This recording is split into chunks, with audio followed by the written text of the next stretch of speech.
Sila rin lang ho yun. Gigisahin kayo sarili nyong mantika. Totoo po yan. No? Instead ho, isa lang ang utang ninyo dyan sa mga bugok na online lending apps na yan. Mangyayari dyan, pag hindi kayo nakabayad, talagang lulukuhin ang detalye nyo yan. Buti nga ho sana kung iuutang lang kayo sa mga kapatid. Paano kung ibenta to details nyo sa iba? Bay nagtanong sa akin, Sir, ito po nag-text sa akin, kuya. Possible po ba na gawin nila yan? 1 week pa lang po kung delay sa OLA. Please pakisagot po. Salamat po. Good day. Talaga bang kinalimutan mo na itong niloan mo dito? Sige. Bilang kabayaran ng pag hindi mo magbayad, kami gagawa ng aksyon para lalo kang lumubog sa utang. Since may full details ka dito, valid and pictures, ito gagamitin namin pang loan sa ibang lending company na ipapangalan sa iyo. Antayin mo lahat ng tao na sisingil sa pagkakautang mo. Kaya magbayad ka na. Huwag mo na kaming sagarin gawin ito dahil promise namin sa iyo. Masisira buong pagkatao mo dahil lang sa utang. Alright, napakagandang katanungan po nito. Pero bago natin sasagutin, imbitahan ko muna sana kayo. Napakisuportahan po sana ng aking mga social media account sa YouTube, Facebook, and TikTok. Alright, napakaganda ho nitong pinadala niyong katanungan. No? Actually, hindi lang ho kayo ang nakatanggap ng ganitong mga pagbabanta. Actually, ginagawa ho nila ito. Okay? Marami na ho silang nasirang talaga pangalan dahil lamang sa kalokohang ganito, no? Ito yung mga yung mga pagbabanta na iuutang kayo. Actually, hindi lang pagbabanta, ginagawa kasi talaga nila iuutang ho kayo sa ibang mga OLA din. Ito yung mga OLA na to, mga kapatid din ho nila. No, magugulat na lang ho talaga kayo, may tatawag ulit sa inyo. Sila rin lang naman yung tatawag na yun. No, ganun ho mga katarantado talaga itong mga bugok na online lending apps na to. Yung mga abusado na yan, ganyan ho yan, no? So, ang sabi nga ho nila rito, no, kinalimutan mo na raw yung utang sa kanila. Samantalang sabi nyo po, 1 week pa lang po kayong hindi nakakahulog. Abay, di ba? Napakahirap naman nung ganon. Kasi, kayong mga abusadong online lending apps na ahente, kung pinakikinggan nyo, no, yung inyong mga kliyente, baka sakaling nakasingil kayo ng maayos. Diba? Kasi ganito lang yan Una, ulitin ko to Una, paulit-ulit itong sasabihin ko sa inyo. Una, kung sinabi nyo yung magiging obligasyon ng kliyente ninyo, hindi kayo magkakaroon ng problema. Bakit? Kasi, tingnan nyo kung alam ng kliyente ninyo, yung processing fee nyo, yung interest rate ninyo, at 7 araw lang, hindi kayo uutangan, pupusta ako sa inyo. Totoo yan. Okay? Ngayon, let's say, kahit sinabi nyo na, dinisclose nyo na yung kanilang utang, tinuloy pa rin. Okay? Pagka yan, tumawag sa inyo at nakiusap, o di kaya tinawagan ninyo, at nakiusap na po, pwede ba na maatrasado lang ako ng pagbabayad sa inyo ng ilang araw. At pinagbigyan nyo naman sana, tapos sinabi nyo na ito ho magiging consequences, malamang makakasingil kayo kaysa yung ganyan ang gagawin ninyo. Biruin mo ang maling ginawa nyo rito sinabi nyo kinalimutan, walang kayo 1 linggo pa lang. O diba, paano masasabing kinalimutan sa loob ng biruin mo inutang 7 days plus another 7 days, wala pa 14 days pa lang, wala pang 1 buwan, kinalimutan na agad. Abay, sira ulo mo.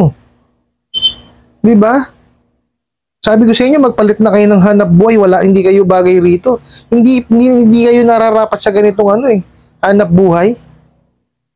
Mariusip kayo. 7 araw. Plus another 7 araw. O, di 14 na araw. Kalahating buwan pa lang halos. Sasabihin nyo, kinalimutan na. Sobra naman kayo magsalita. Diba? Mga kamote kayo. Tapos ang pagbabanta nyo pa bilang kabayaran, diba? Gagawa sila ngayon ng aksyon para daw lumubog kayo. Tingnan nyo, pinananakot nila yung detalye nyo raw po kasi is nasa kanila. Maski yung valid. Anong valid? Ang kay gulo-gulo yung gumawa ng mensahe, no? Manong i-proofread nyo muna bago nyo isend. No? Katatangan yung gumawa ng mensahe. Sinong naniniwala sa inyong ganito? O, taragis kayo? Ay, naku po. Pati pictures, eto, o, diba? Nakita nyo yung mga kalokohan ninyo? Diba? Kaya ho nasisira ang pangalan or nasisira ho ang kredibilidad ng mga lending financing dahil sa inyo. Oh. Tingnan nyo ho, maraming tao ang natatakot magbigay ng detalye kasi dyan sa mga pinagsasabi nyo na yan. Pati ho sa amin, biruin nyo, nagda-decline kasi siya. Nag-apply siya. Siyempre, para maproseso mo ang isang application, kailangan mo magbigay ng detalye mo, basic information mo, plus pati yung mga requirements mo, mga documentary requirements. Let's say, for example, ID, payslip, o kung ano pa man, di ba? Kailangan yun para maproseso. O, di ba? Para yan, malaman mo kung karapat dapat bang bigyan or hindi. So, may mga kliyente ngayon, may mga nag-a-apply ngayon na nagagalit dun sa mga lending na ginagamit lang yung details nila. Umaangal, bakit daw hindi isoli sa kanila? Samantalang, pagka po ya isinabmit nyo na ho, no, sa mga lending institution, financing institution, sa kanila na po yung record na po nila yon. Okay? Tumatalima naman po yung mga kumpanya na yan sa National Privacy Commission eh. Oh. Pati tuloy kami, o yung mga lending na matitino at financing na matitino, nadadamay sa mga kagaguhan ninyo. Kayong mga abusadong online lending apps. O, di ba? Kayo kasi talagang binebenta nyo yung detalye nila, samantalang yung sa mga matitinong lending at financing, hindi ho. No, yan, nakaka-archive yan, nakatago yan. Oh, Mariosep. Kasi ho, wag ho yung anuhin, no, wag nyong take against doon sa lending or financing. Kasi, kaya ho kayo nag-submit ng mga dokumento at detalye kasi para ho kayo ma-CI, ma-verify. Para malaman ho kung karapat-dapat ho ba kayong bigyan o hindi. No, hindi na ho yun para pa na ibalik sa inyo. Hindi ho yun ibig sabihin kinukuha detalye ninyo. No, hindi ho ganun. Ito hong mga abusadong online lending apps na yan ho ang gumagawa niya. Pero yung mga matitinuho na lending at financing, hindi ho ginagawa yun. No? Ho yan, nakatago. Kasi ho, meron ho, sinusunod yan. May panuntunan ho dyan. Hindi yan dapat talaga ikinakalat. Nakatago lang ho talaga dapat yan. No? Tapos may certain period po yan kung kailan yan, tawag ito, yung pupunitin para masira na o maitapon na. Hindi ho lang yan yung basta-bastang itatapon ho. Hindi. Yan, sinisira ho yan. Mariosep. No, wag ho kayo magagalit dun sa itong mga bugok na online lending apps, yan ba talaga? Mga abusado ito lang bugok na to eh. Ay, nako. Pakita nyo, ang sabi, iuutang kayo sa iba-ibang lending. Pero ang gagawin ho niyan, dun sa mga kapatid ho nila. Yun ho ang gagawin nilang pag-a-apply. Kasi ho, tingnan nyo ha, paano ho nila may apply no, sa ibang mga lending institution na legitimate? Yung kung ang binigay nyo lang na documentation is yung ID. O di po ba? Ano pa ho ipipresent yung documents? Wala na. Samantalang sa mga OLA lang naman ho yan, pwede.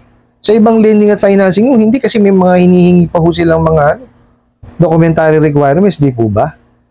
Oh. Kaya yan, iuutang ho kayo doon sa mga kapatid lang mga online lending apps. Sila rin lang ho yun. Igigisahin kayo sarili nyong mantika. Totoo po yan. No? Instead ho, isa lang ang utang ninyo dyan sa mga bugok na online lending apps na yan. Mangyayari dyan, pag hindi kayo nakabayad, talagang lulukuhin ang detalye nyo yan. Buti nga ho sana kung iuutang lang kayo doon sa mga kapatid. Paano kung ibenta to details nyo sa iba? O di po ba? Magugulat na lang talaga kayo. May magme-message doon sa number po ninyo. May tatawag na kung ano-ano. Kasi marami ho ang maniningil sa inyo. Talaga magkakasabay-sabay ang due date ninyo yan. Kasi ang gagawin niya, sa loob na isang araw, i-apply kayo doon sa mga kapatid nila. O di ba ho mga luko-luko? Mariosep. Pansinin nyo ho yan pagka kunwari, tinawagan kayo, siningil kayo, sabihin nyo wala kayong pambayad. Sabihin niya, sige, ano natin, tulungan ko kayo makahiram dun sa ibang ano namin, lending nakakilala. Ang gagawin nun, yung utang, sila na kukuha dun sa proceeds na yon, ibabayad dun sa ano nyo, sa nahiram ninyo. Di ba? Wala kayong nakuha, pero may panibago kayong utang. Mas malaki pa, kasi kailangan, mas malaki ang mahiram nila dun eh. Mas malaki makuha nilang proceed para mailagay dun sa sa unan yung utang. Kaya nga sabi sa inyo, huwag niyo huntang kiligin yung mga bugok at abusadong online lending apps na mga yan. Kasi mababaon lang ho kayo. Pupusta ako sa inyo. Kaya huwag niyo anuhin. Aknanteting. O tapos dito, kaya magbayad ka na. Huwag mo kaming sagarin na gawin. Dahil may promise pa. Aknanteting. Masisira pagkatao mo dahil lang sa utang. O, nakita niyo ho? Sila ho ang gumagawa ng ng dahilan para malubog sila at para sila ho madiin. Actually, ito hong mga screenshot na pinadala niyo po sa akin, ng mga mensahe na to, ipadala niyo po sa SEC to. Mag-complain po kayo. Sabi nga po ni Kajani, no? Shout out Kajani, no? Pasensya na, talagang busy ako Kajani.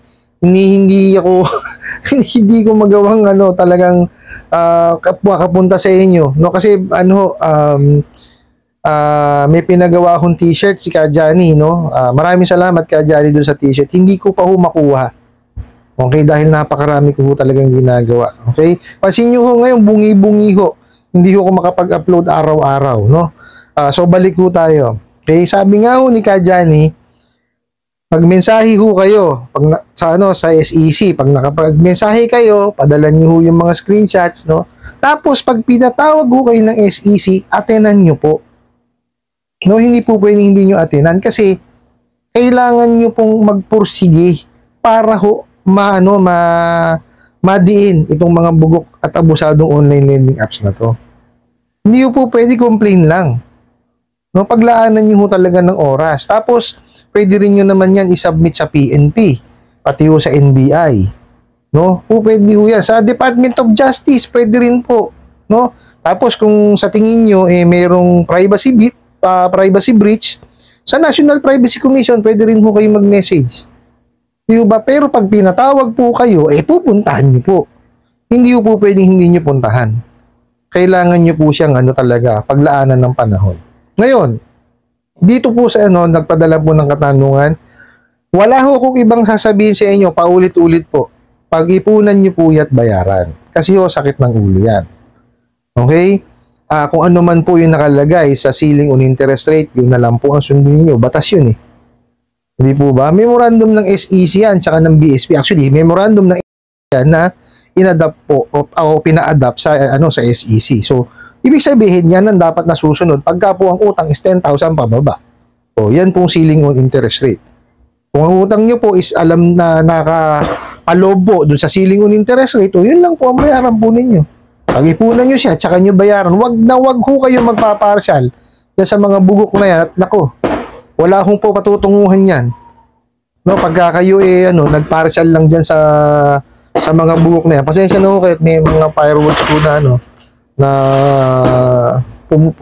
nagpapaputok po dito sa namin. Hindi ko alam kung anong dahilan eh.